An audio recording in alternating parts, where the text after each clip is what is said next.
Hello everyone, welcome to another episode of TCG Talk, back today with another video. And in today's video, I've been getting some comments to talk about my updated thoughts on Ira. You know, now that we are well past the needle ban, where do I see the deck? What deck choices am I making? So I'm going to kind of talk about that today. It's not going to be like a full-blown deck tech. I will show a deck list down below. But I kind of want to give my thoughts on the hero, what she's good and bad into right now, where she kind of fits, and also a couple other ways to play her that I might not be choosing to do. So hopefully it's helpful for you. If you're new to the channel, welcome. Thank you so much for stopping by. Hopefully enjoy your stay. If you're a long-staying supporter, thank you so much as always. Feel free to check out all the good stuff down below in the description, and we'll get right into it. Let me bring this up. So generally there's a couple ways to build Ira right now, I think. They're all like somewhat similar, but they all have kind of like leaning more aggressive or more defensive, and we'll kind of talk about that in a second. But really, pre-needle ban, Ira was going to be like an aggro deck, like just a crazy outvalue aggro deck. Since the needle ban, people are kind of lost where to go on her with some of the new cards. I think, not mistake, because I'm not like a world championship Ira player, right? This is just one person's opinion, so don't take this as me like thinking I know something that other people don't know. Regardless, I think the mistake that some people are making with Ira post needle bans are trying to do too many things with her. They're trying to be too defensive, right? And then she doesn't get as much, but but they're also trying to use some of the new cards that aren't as defensive, or they're trying to lean too aggressive, but they can't quite race some of these fast decks like Syndra and Zen, and then they don't quite have the flexibility to go into other matchups that require, a little bit more defensive power. Some of the mistakes that a lot of people were making, I think, with Ira when she first came out, is they were trying to do everything. Ira's biggest consistency and biggest power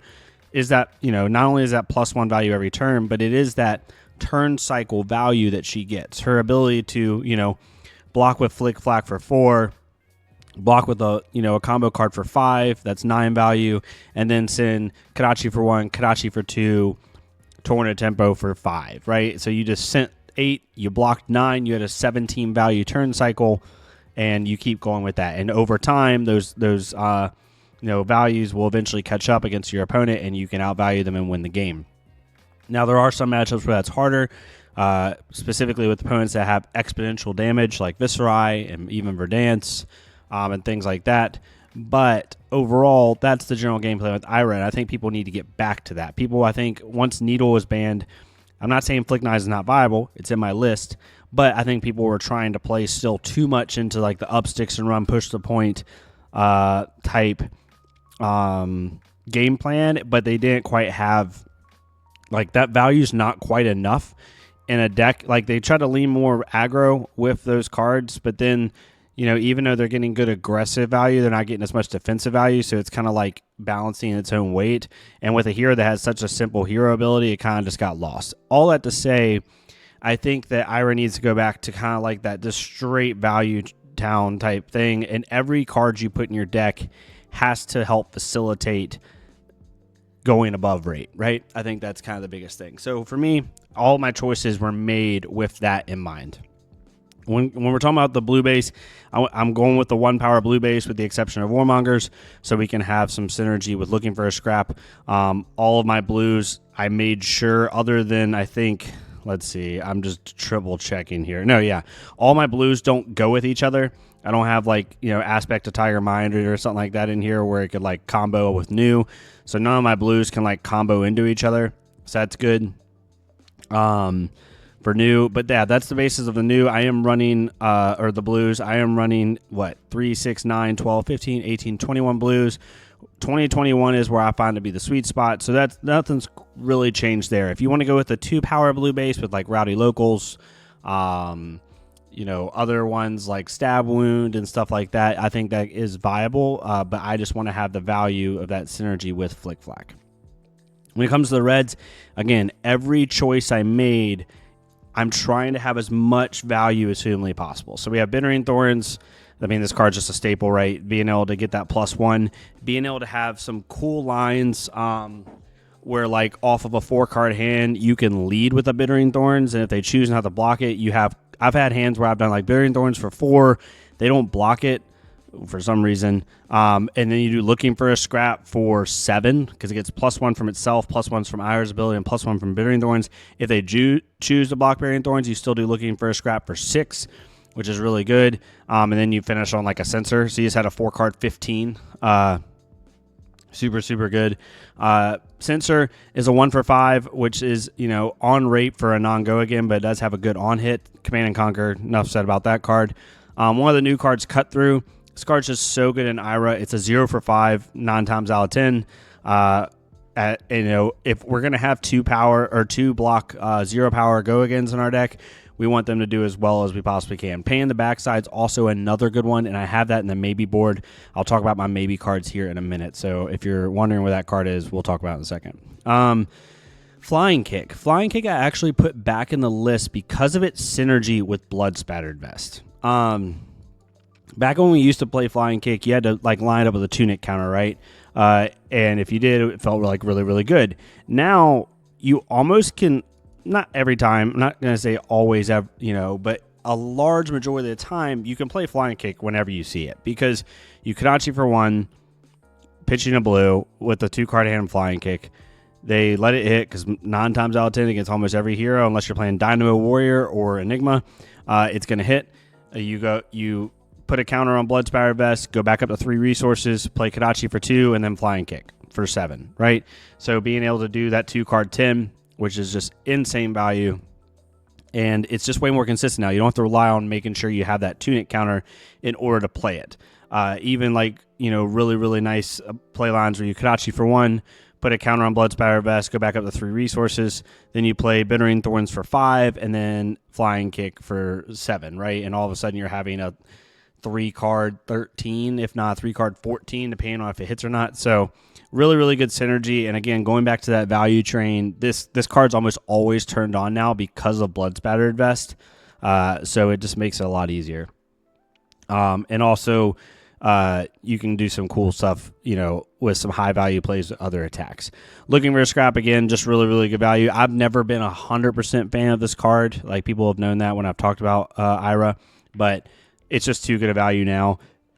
Sink Below and Flick Flack are both in the main board. I can take them out against decks that aren't as necessary, but overall, again, we're just trying to get as much value as possible. You also have hands sometimes where you draw 4 reds, even on 21 blue, so Sink Below helps fix that. Sound the Alarm. Some people are down on this card, and I'm so interested into why. Because it's a 1 for 5, right? It does exactly what you want to do in Ira with the Kadachi for 1, Kadachi for 2, 1 for 5, right? So you have a 2-card 8, which is exactly what you're trying to get every time I have a 2-card hand, if not more. When this attacks here, they reveal their hand. If the attack reaction card is revealed this way, you may search your deck for a defense reaction card, reveal it, then shuffle and put it on top. This is very good into Assassin, which is a large majority of the meta right now. You can even sometimes get lucky on Syndra and hit the Ancestral Empowerment, which is really, really nice. But what this also does is just hand information. And in a game, Flesh and Blood's so big on value and knowing how and when to block and how and when to attack. Sound the Alarm just lets you see their whole hand, no matter what, right? And so being able to plan out your blocks efficiently in a hero that cares about, maximum value on a turn cycle, I just don't know why you wouldn't do that. And on top of that, it gives you bonus points in an Assassin, which is really prevalent. Gives you some bonus points in the other heroes that run a small amount of reactions. As a warrior gets more popular, it gives you bonus into them. I just think it's really, really good. Tornado Tempo is the other 1 for 5 I have. It potentially has the ability to go again, which is really nice. Force some more blocks out of your opponent. The only retrieve I'm running in the deck is Up 6 and Run. When it comes to retrieve, I want them to be above rate. Up 6 and Run is above rate. It is a 0 for 4 that allows you to then pay 1. It basically allows you off a 2-card hand, at worst, off a 2-card hand, you Kadachi for 1, and then you Kadachi for, 6. So you're doing a 2-card 7 off just that. Push the Point does do something similar because you do Kadachi for 1, Push the Point for 4, Kadachi for 1. But again, that's a 2-card 6. So now you're looking at not on par. Basically, what Up 6 and Runs allows you to do is exponentially get more value off of a 2-card hand or a 3-card hand, whereas Push the Point really doesn't.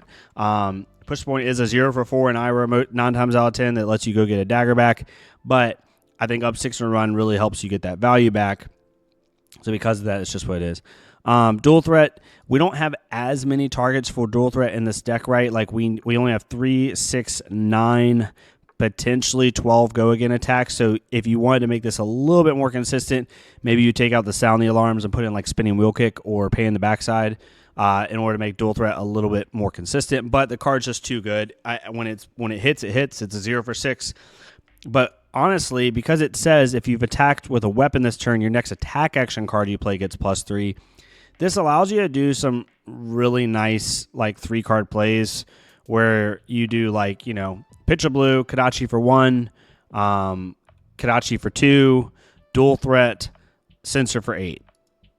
Right? You're able to do like these cool, like you just did it's only a 3-card 11, which is a little bit above rate, but that final attack is really big. Or you just do Kadachi for 1, dual threat, then you do CNC, and CNC comes in for 10.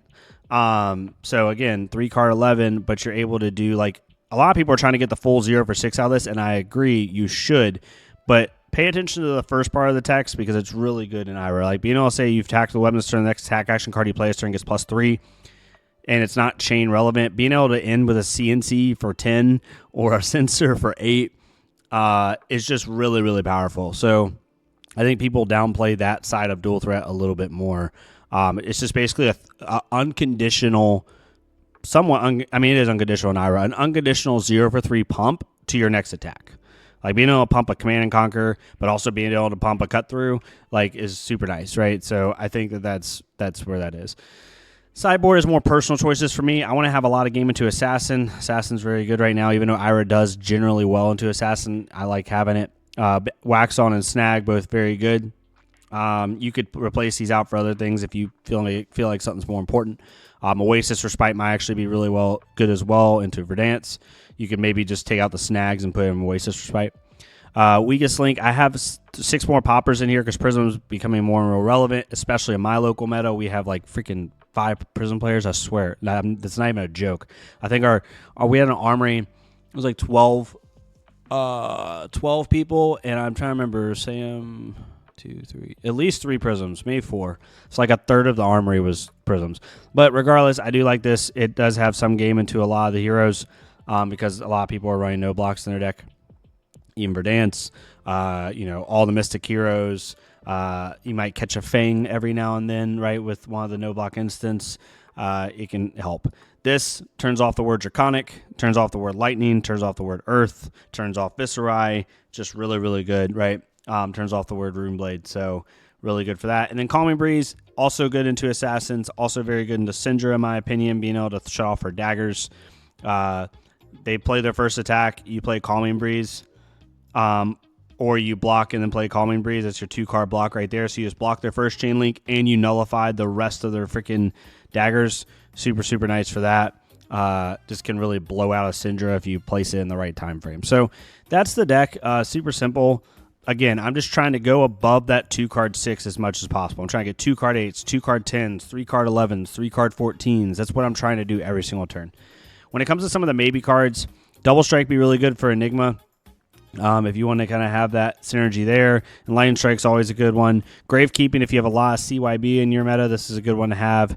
The Leg Tap I really like because it couples with Rising Knee Thrust as a blue.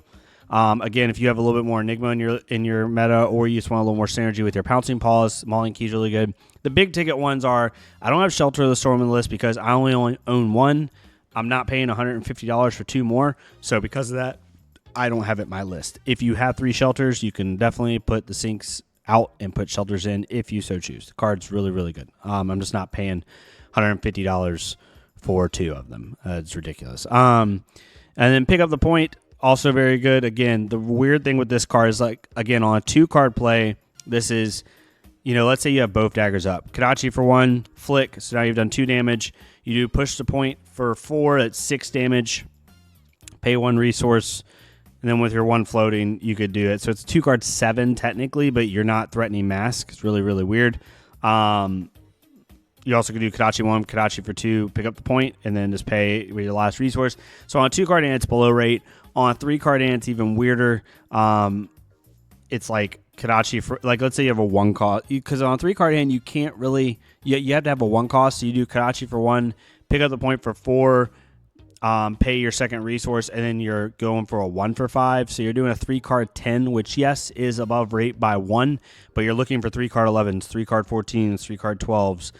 It just pick up the point doesn't quite get there in terms of raw value, whereas up sticks and run does. You're also able to even lead with up sticks and run if you want to, if you don't have a dagger. So that's really, really nice. Whereas pick up, I don't know. It just, I like the synergy better with up sticks and run, I have found. Spinning Wheel Kick, Conceal Blade, all these are pretty good tech cards. This round's on me is really good for Syndra. Shuko, some people are having Shuko in the list, back in the list with Pouncing Paws and have some more synergy into like Enigma. Quick Dodge Flexors is also really good. I just like having the Pouncing Paws when I need it. If I don't have a counter on or I can't give a counter to Blood Spatter Vest because it will blow up or it's already blown up, and I want to have that synergy with Flying Kick, I can do that. It also, allows me to do other things with Pouncing Paws. So Quick Dodge Flexors is good though. So that's basically where I'm at with her. I feel really confident. I love that she just has this constant value. When it comes to the meta specifically, right? Like, she's good into a lot of the top of the meta. Syndra is fine, especially if you have some of the tech, like cards like Erase Face, cards like Calming Breeze, really can help that matchup. And for anyone that I'm overgeneralizing how to get better in a Syndra if you're on Ira or any hero. Block the first attack. When Syndra starts her chain, block the first attack completely.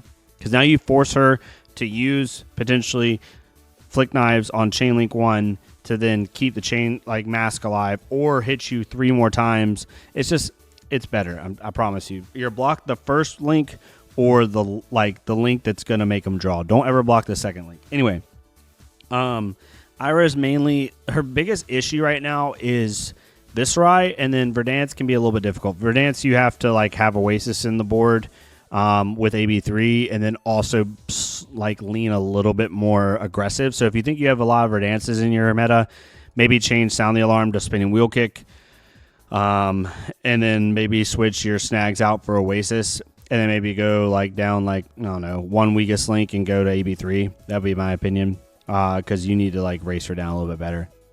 But regardless, Verdansk is hard, Viscerai is hard. Those are like the 2 biggest like meta relevant matchups that are just awful. Zen doesn't feel great either, but Zen's starting to go down for some reason. It's a little crazy. But yeah, let me know what your thoughts are. I'd love to hear it. This is where I'm at. I've been playing the list, have it built right here. Super happy with it. Gonna take it to the armory this week again. I've taken her to 3 armories in the last like month and a half, and I went undefeated on 2 of them and then lost 1 on the other one. So I've done well with her. But I'm getting my Blood Spatter Vest in today, thank God. I've been borrowing friends, or we've also been proxying in our off time when we're testing. So I finally got it in today. So I'm super excited about that. But yeah, let me know what your thoughts are. I'd love to hear it. If you like this type of content, please leave a like, comment, or subscribe. If not me, it's completely fine. Go to Nerd Creator, leave a like, comment, subscribe on their stuff. Let's get more people seeing this game. And I'll see y'all next time on TCG Talk. Thank y'all so much.